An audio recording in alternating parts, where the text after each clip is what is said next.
আসসালামু আলাইকুম, সবাই কেমন আছেন? আশা করি আপনারা ভালো আছেন। আর স্বাগতম আপনাদেরকে আজকের ভিডিওতে।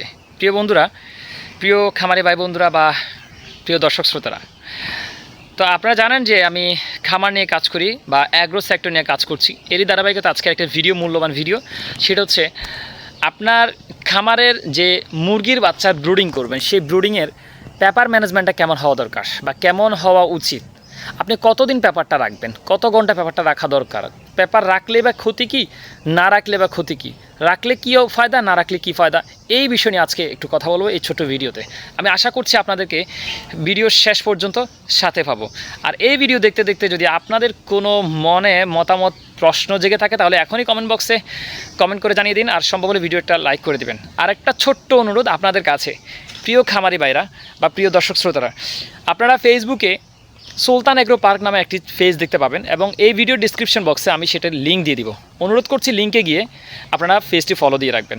ইউটিউবে যে সমস্ত ভিডিওগুলো আপনারা নিয়মিত পান, সেম ভিডিওগুলো আপনারা আবার ফেসবুকেও পাবেন খুব সহজেই। তো আশা করছি আপনাদের এই সাপোর্টটা আমি পাবো। তো প্রিয় বন্ধুরা, আমরা যখন বাচ্চা ব্রুডিং করছি মুরগির বাচ্চা, ব্রয়লার হোক, সোনালি হোক, টাইগার, কারাবা, যখনই ব্রুডারের বিষয়টা আসে তখনই পেপারকে আমাদেরকে ম্যানেজমেন্ট করতে হয়। পেপার নিয়ে আসতে হয়, পেপারের উপর বাচ্চাগুলো রাখতে হয়। পেপারের উপর বাচ্চাগুলো কেন রাখবেন, এর ফায়দাটা কী? আপনি পেপার উপর বাচ্চাগুলো রাখবেন এই জন্য যাতে বাচ্চাগুলো প্রথমত খাদ্যটা চিনে। বাচ্চা যেহেতু ফুটছে, মাত্র একদিন বয়সে আপনার এখানে আসছে, কিন্তু সে জানে না খাদ্যটা কী এবং সেটা কীভাবে কী করতে হয়। এখন আপনি যদি পেপার না দিয়ে সরাসরি যদি আপনি লিটারের উপর মুরগিটা ছেড়ে দেন, বাচ্চাটা ছেড়ে দেন, এই ক্ষেত্রে বাচ্চার দুটো সমস্যা হতে পারে। এক, সে খাবার না খেয়ে অন্য জিনিস যা পাবে তাই খেয়ে ফেলবে। সেকেন্ড অপশন, তাই সে দ্রুত খুব অসুস্থ হবে। ঠিক আছে, তারপরে আরও অনেক প্রবলেম হতে পারে। ঠিক আছে, কিন্তু এই ক্ষেত্রে আপনি পেপারটা যখন আপনি দিবেন, তাহলে আপনার এই পেপারটা কারণে আপনি পেপার উপর যখন ছিটে খাবার দেবেন, তখন মুরগিগুলো বুঝবে যে এটা খাবার। তখন ওই মুরগিগুলো খাবারটা একদিন দুদিন খেয়ে সেটা চিনে নেবে যে ওর খাবার অরিজিনালি কোনটা। না হলে একটা ছোটো বাচ্চা যেমন আপনি যা পায় সামনে তা দিয়ে খেয়ে ফেলবে, ওদের কন্ডিশনটা এমনই। যেহেতু ওরা খাদ্য বলতে কী জিনিস ওরা চিনে না, যা পাচ্ছে তখন তাই খেয়ে নেবে। আপনি যখন পেপারের উপর খাবারগুলো ছিটিয়ে দিবেন, তখন মুরগির বাচ্চাগুলো খুব সহজে এসে খাবার পেপার থেকে খাবারগুলো খাবে। আচ্ছা, এই হচ্ছে আপনি পেপারটা এই জন্য দিবেন। পেপারটা কত ঘন্টা দিবেন?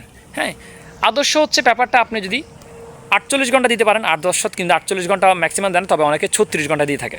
12 দুগুণে 24, 3 36, অর্থাৎ এইভাবেই করে আপনার পেপারটা দিয়ে থাকে। তো 36 ঘন্টা আপনি পেপারটা রাখবেন। পেপারে যদি পেপার অতিরিক্ত ভিজে যায়, তাহলে আপনাকে পেপারে কিন্তু এক্ষেত্রে মুরগির বাচ্চা ঠান্ডা লাগার দ্রুত চান্স আছে, দ্রুত। এখন আপনাকে কী করতে হবে, প্রথমে আপনি পেপারটাকে বিছিয়ে দিবেন। বাচ্চা আসার আগে পেপারটা ভালো করে বিছাবেন ব্রুডারে। বিছানোর পর লাইটটা জ্বালিয়ে দিবেন বাচ্চা আসার মিনিমাম 5 ঘন্টা আগে। এরপরে বাচ্চা যখন আসবে, আপনি আস্তে করে বাচ্চা নামানোর পরে আপনি খাবারগুলো পানি দিবেন। সাথে সাথে পানি দেওয়ার মিনিমাম আধা ঘন্টা পরে আপনি খাবারগুলো ছিটিয়ে দিবেন।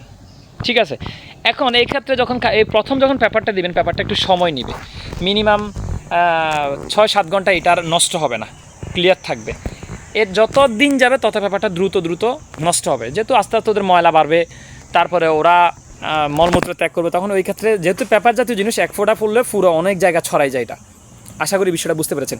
তাহলে এই ক্ষেত্রে কী হবে, আপনি পেপারটা যখন একটু নষ্ট হয়ে যায় দেখতেছেন, প্রথমে এটার উপর দিয়ে একটু পেপার দেন, এটার উপর দিয়ে সেকেন্ডবার আপনি পেপারটা দেন। ঠিক আছে, পেপারটা যখন আপনি দিবেন দেখবেন তখন 2-3 ঘন্টা বা 5 ঘন্টা পেপারটা থাকবে। ওকে, ঠিক আছে। এরপরে পেপারটা আবার যখন পেপার দিতে যাবেন, তখন দেখবেন পেপারটা নষ্ট হয়ে যাচ্ছে দ্রুত, কারণ যেহেতু মলমূত্রের পরিমাণটা বাড়তেছে সেজন্য পেপারটা নষ্ট হয়ে যাচ্ছে। এক্ষেত্রে আপনাকে কী করতে হবে, এই পেপারটাকে ফেলে দিয়ে নতুন করে আবার এখানে পেপার দিতে হবে। ঠিক আছে, এভাবে করে আপনাকে মিনিমাম সর্বনিম্ন আপনি 36 ঘন্টা পেপারটা যদি রাখেন, এটা ভালো। ঠিক আছে, একদম খুবই আদর্শ বলে মনে করা হয় যে এই জিনিসটা খুবই ভালো। পেপারটা আপনি যদি আপনার দেন, তো পেপার কয়দিন রাখবেন, পেপারটা কেন দিবেন, আর পেপারে আপনি যদি পেপার আবার ভুল করে ফেলেন, পেপারটা যদি ধরেন এখানে পেপার আছে, পেপারের উপর ময়লা প্রচুর, এর উপর যদি পেপার আবার দেন, পেপারও নষ্ট হবে, আপনার যে কাজের উদ্দেশ্যে দিবেন সেটাও নষ্ট হবে। কারণ এই ক্ষেত্রে পেপারটা যেহেতু নিচে ময়লা আছে, ময়লার উপর আপনি পেপারটা দিচ্ছেন, দ্রুত পেপার কী করবে, ও ময়লা থেকে পানিটা শোষণ করে নিবে, আর এই ক্ষেত্রে কী হবে, পেপারটা দ্রুত আবার নষ্ট হয়ে যাবে। তো ওইটাই ভালো, আপনি প্রথমবার যখন পেপার দিবেন, সেকেন্ডবার পেপার উপর দিয়ে পেপার দেন, এরপর থেকে পেপারগুলো ফেলে দিয়ে নতুন করে আবার পেপার দেন। ঠিক আছে, ওইটা আশা করছি আপনাদের জন্য ভালো হবে। তো প্রিয় বন্ধুরা, পেপার ম্যানেজমেন্ট নিয়ে আশা করছি আপনাদের কাছে আমি এই বিষয়টা ক্লিয়ার করতে পেরেছি। এর আগে আরেকটা ভিডিও করেছিলাম এসসি সিরিজের, যে আপনি কীভাবে বাচ্চার ব্রুডিংয়ের তাপমাত্রাটা নিয়ন্ত্রণ করবেন। ঠিক আছে, আশা করছি সেই ভিডিওটা আপনারা দেখেছেন।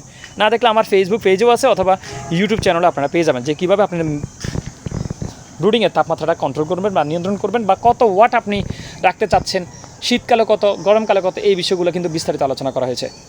তো প্রিয় বন্ধুরা, আজকে ভিডিও এখানে শেষ করছি। আপনাদের কাছে ছোট্ট আরেকটা অনুরোধ, ওই যে প্রথম যেটা করেছিলাম, ফেসবুকে একটি পেজ আছে সুলতান এগ্রো পার্ক নামে, আপনারা কাইন্ডলি সেই পেজটি একটু ফলো দিয়ে রাখবেন। আমি ডিসক্রিপশন বক্সের লিঙ্ক দিয়ে দিচ্ছি। ভালো থাকবেন, সুস্থ থাকবেন। আসসালামু আলাইকুম রহমতুল্লাহ।